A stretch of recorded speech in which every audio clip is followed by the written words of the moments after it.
Welcome into the Players Club.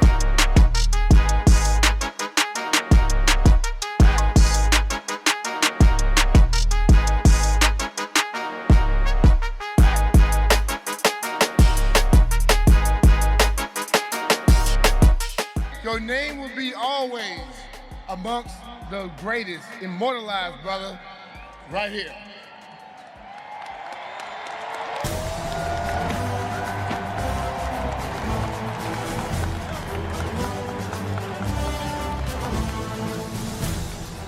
I'm not gonna get long-winded. I gotta thank these people back here in these black shirts. My family. They know what I went through. They know how tough it was. But even when it was tough, all I knew I had them, and they got me. That was my why, and that's what I did the way I did it. Thank y'all again. Now for your hosts, London Fletcher, Santana Moss, and Sean Springs. Just what an awesome moment to be able to experience that. All right. Welcome to the Players Club. We're broadcasting from the Big Bear AI Command Center studio. We're your host, London Fletcher, Sean Springs, a.k.a. Bluefoot, and the man, the myth, the legend, Mr. 8 to the 9, Cowboy Killer, Santana Moss, newest member of the Ring of Fame. Boom, come on, man. Hey, come on, man. Yes, sir. Tanner, how weekend had the reception for you on Saturday?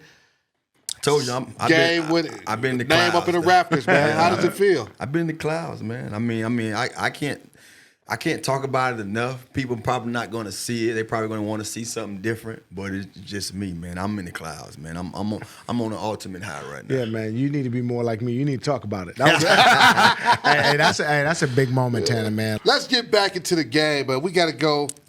Commanders, we got that dub, opening game of the season against the hated rivals, the New York Giants.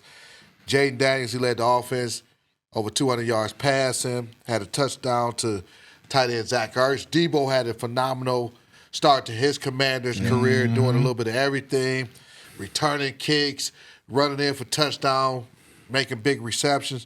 The defense, they brought that heat all day, all game long. The defensive front, impactful from start to finish in that ball game.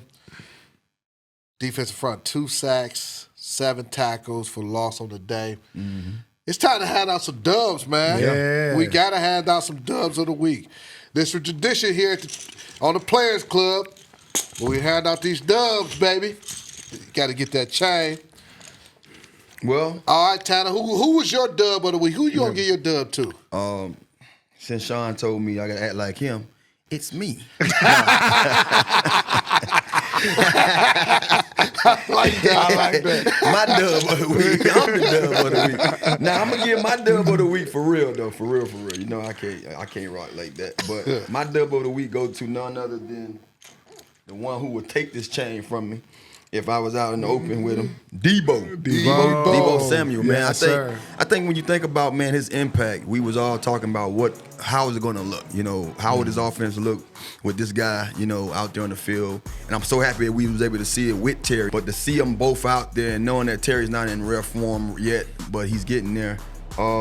It was great, man. He went out there, like you said before, you said earlier. He had two kick returns for 50 yards. He had 7 catches for 70-something yards. And he had 1 carry for 19 yards and a touchdown. He was that alert guy that Fred has talked about, you had talked about.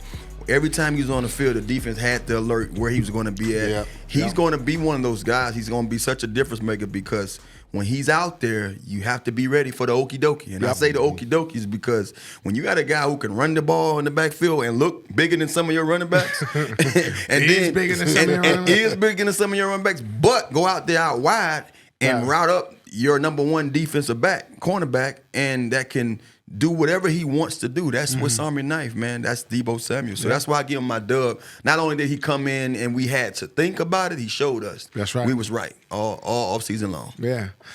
That's good. My dub of the week got to go to Dollar Bill. Dollar Bill, y'all. Right, Dollar Bill. Krosky Merritt. You know, we talk about it all the time. It don't matter where you drafted. All that matters is once you're on the team, is do your job. Yeah. This kid, 10 for 82. We heard, is he going to play? You know, where's he at on the depth chart? It doesn't matter. He's continued to show you in preseason and in the first game, when he gets in London, when he gets in, he makes plays. Oh yeah. And I love the fact that kid, you know, he's just a humble. He said, when I get in, I'm just gonna do my job. I don't worry about nothing else. Just do his job. Just do his job. All right, man. I'm gonna go to the defensive side to give out my dub of the week. We should have known. I mean, you know, hey, y'all took a couple of offensive players. I got to give some love to the defense. Yeah. They held the Giants to 2 field goals. Yes. And I thought the guy who really, really stood out and deserved the dub of the week for me, Deron Payne. Yes, sir. I mean, he was a man-child out there in that ball game. Payne. Had impactful plays, tackles, 4 tackles, had the sack, had a couple passes in defense. But you just felt his presence and impact on the game. And that's why I'm going to give my dub of the week to Deron Payne. Anything else stood out for you guys in that game? I think when you look at it as a whole, like I said before, it was one of those games where I love the fact that you can get a win when the offense considered they had a sloppy performance, and that's huge. That just goes to show you that it was a team effort. One side did it all by themselves. Those guys went out there collectively and got it done. That's all you can ask for. You know? And also, it felt good to open up a win with it at home against a division rival. Yeah. But it wasn't no Giants fans in there. It was all about us, baby. It was our fans. So we talked about, just establishing our presence as an organization. And like, when you come to Washington, you know what it is. And that's how we wanted to be. Oh, yeah. Well, we got an exciting show for y'all today, fellas. Yeah. For everybody looking. We're going to have Deebo join us. Yes, sir. But first, after the break, we're going to go into the film room and break down some of the highlights from that Week 1 victory against the New York Giants.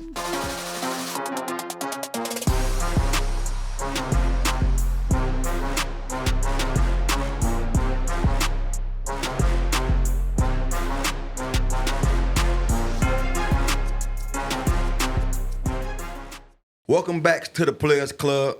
Now, fellas, we saw it out there live in person. Bluefoot, you weren't there. Deebo getting that first touchdown, in Burgundy and Gold. London, tell me, what was it like seeing it up in the box, man? You had the front row seat, man. So they did a great job of setting that play up. They had ran that formation where they motioned Deebo into the backfield about 4 times, and they would do a reverse handoff to one of the backs. So now you see this happening again.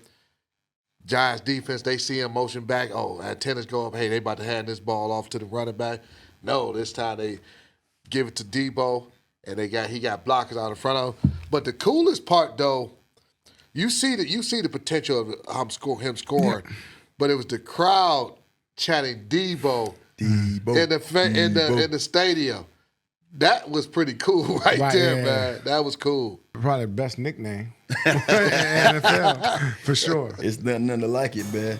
All right, man. Well, let's head into the film room for this edition of Fast Lane, presented by Eastern Automotive Group. Any car, any way, for everyone since 1988. What you got for us? Yeah, my first play, man. We gonna come out here with this pass from Jaden Daniels, deep pass down the right. Deebo Samuel for 21 yards. This is something I don't think has been talked about enough, is his ability to win one-on-one coverage as a route runner. So this sticky coverage, but he won at the top of the route, went in there, went down there, had to go down and dig that ball out. To get that ball, come back to it. Yeah, almost. And that's a skill set.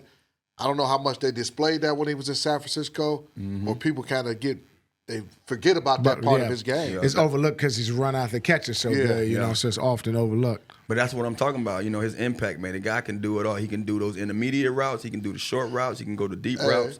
He can run the ball. You name it. They got three dudes blocking Dexter Lawrence on this play. You see that? They made sure he wasn't going to impact the game. Whatever it takes. And whatever it takes, you're right. All right, play number 2, man. We're going to stay on Deebo. This is the run right here, the 19-yard TD run. Well, it's been like London Look how said. many blue shirts it is right there that he ran by. They've been setting it up with a few motions and then handing it to the back, and then now you give it to him. But this is why his route running is overlooked. Because look how many tackles he broke. Right? All the tackles he's gonna break the arm tackle. Look at the blocking. He gets blocked by Bill, Tunsil, Biotis, Downfield, Bates.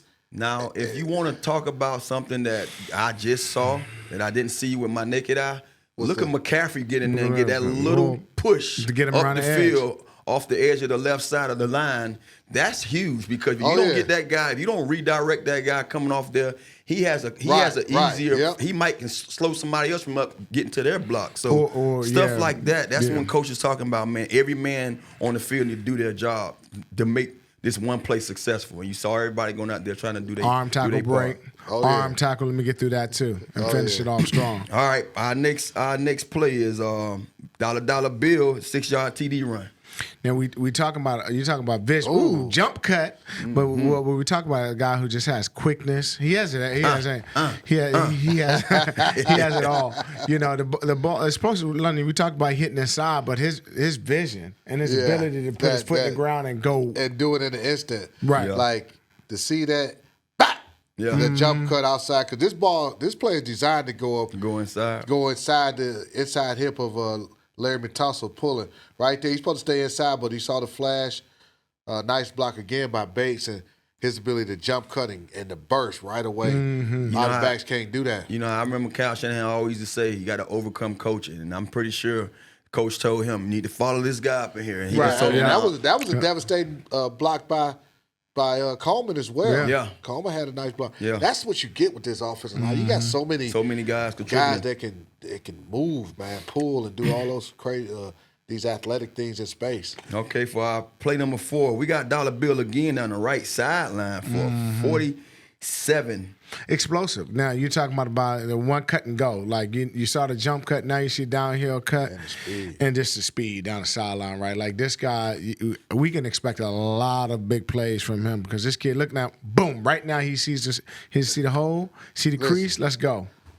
Yeah, I got to point out the blocks, that was a 42-yard game right there. Me, I got to point out the blocks.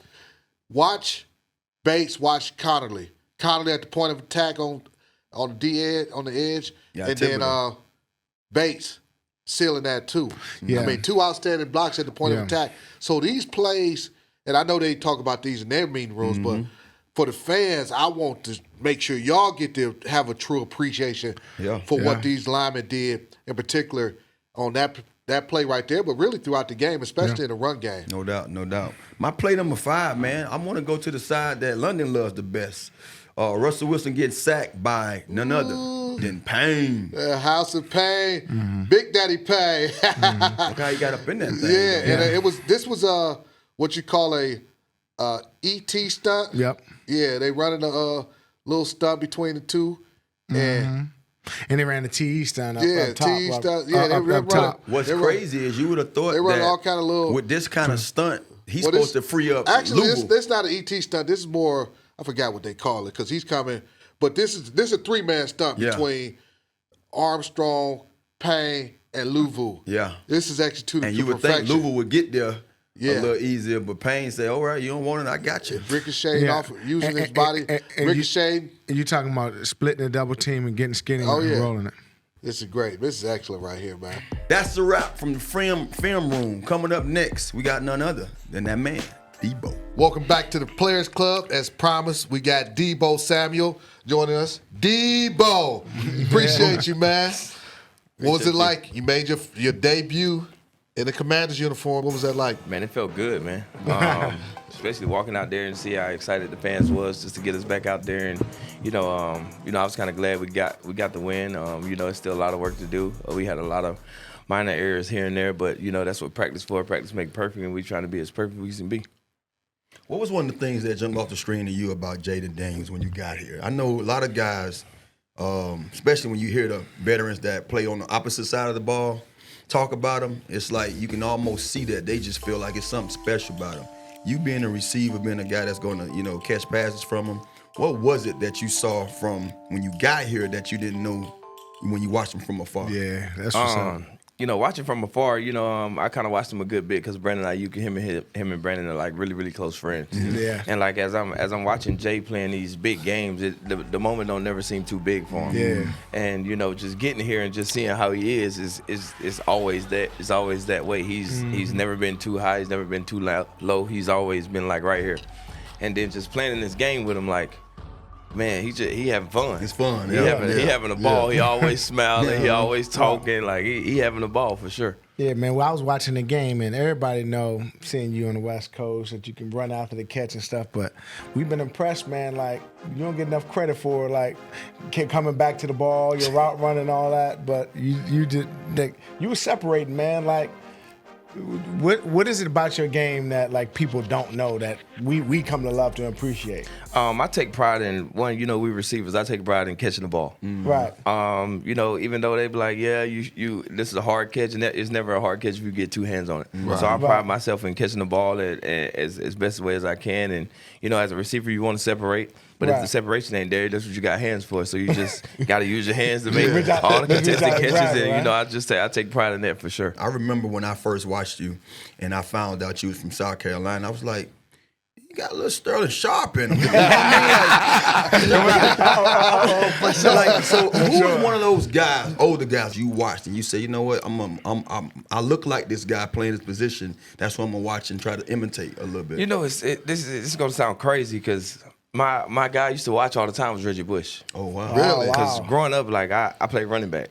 So I was just like, all right, Reggie go crazy, you know? Yep. So I was just like, everything he trying to do, I'm trying to do. But as I kind of switched to receiver, kind of like, my 11th, 12th grade year of high school, it's just like, I didn't really watch ball. Wow. Right. Like, I just love to play it. My dad coached me since I was about yay high. So it's just like, I always played the game. That makes sense, though, man. I mean, that's why you're so special with the ball in your hand. Right. I mean, you still got a little Reggie Bush in you. I mean, Reggie was one of them guys you can't do. I want to know what made you switch, though. Why? Or you could have stayed at running back. What made you switch? It wasn't like necessarily a switch. It's just like I played everything. Oh, okay. Right. Yeah. Okay. So I kind of, I went to Chapman High School in Emmons, South Carolina. I moved there in 9th grade with my pops. So like, we had got a coach going into my 10th grade year named Mark Hodge. We still talk to this day. One of the best people I ever encountered in my life. Yeah. He was just at the game. But, like, he came and he was just like, bro, like, you athletic enough to play wherever I put you. Right. Like, for a safety, corner, receiver, running back, quarterback, whatever. He was just put me anywhere. And then going to my 12th grade year, I ended up getting an offer from Vanderbilt to play wideout. And it was just like, all right, here you go. Gotcha. Oh, got You played defense in high school, had 12 career interceptions. Yeah, I lock some up. That's what I was about to ask you. Yeah, so you play corner, you play safety, I or play both? corner mostly. Right. Yeah. You say lock them up? Yeah, coach would be like, hey, man, they got this guy. I need you to just go out there and, just give him everything you got. And I just go out there. I'm a real physical guy. I like to be hands-on. So it's going to be a long, tough game now. The nickname Deebo. Now, we know it from the movie Friday. How did you get that nickname? So when I was young, my father used to say I used to, fight a lot, Right. kind of take people's stuff. So it's like Take people's bike, man. Come on, man. Whatever they had, my pop said. Whatever they had, my pop said I was taking it, trying to fight everybody, this, that, and the third. And like, funny story is I'm getting ready to, I committed to South Carolina. Yeah. And everybody like, when you go to a big college, the ESPNs, the CBS, all this, that, and the third. My stepmom was like, I hope you know nobody calling you Deebo no more. And then like, as time went on, everybody just kept calling me Deebo, and she started to dislike it. What was your mindset like when you got that opportunity? Like, did you come in here with a prove it mindset, or did you say, man, look here, this is time to put all the past behind me and now move on and do something more? I'm gonna be real honest with you. As the trade talks was going on, my agent and AP and them going back, do you want a extension, this, that, and the third? I'm like, man, listen, I want to go somewhere that you guys winning, and whatever it is whatever plan that you have for me, I'm all hands on deck. Mm-hmm. Right. So I wouldn't necessarily say it's a prove it year. I'm just here to be the best version of myself, week in and week out, and just let the cards fall with it. Yeah, You're in the stadium making the plays. You get the touchdown run, and you hear in the crowd chant your name, Deebo, Deebo, Deebo.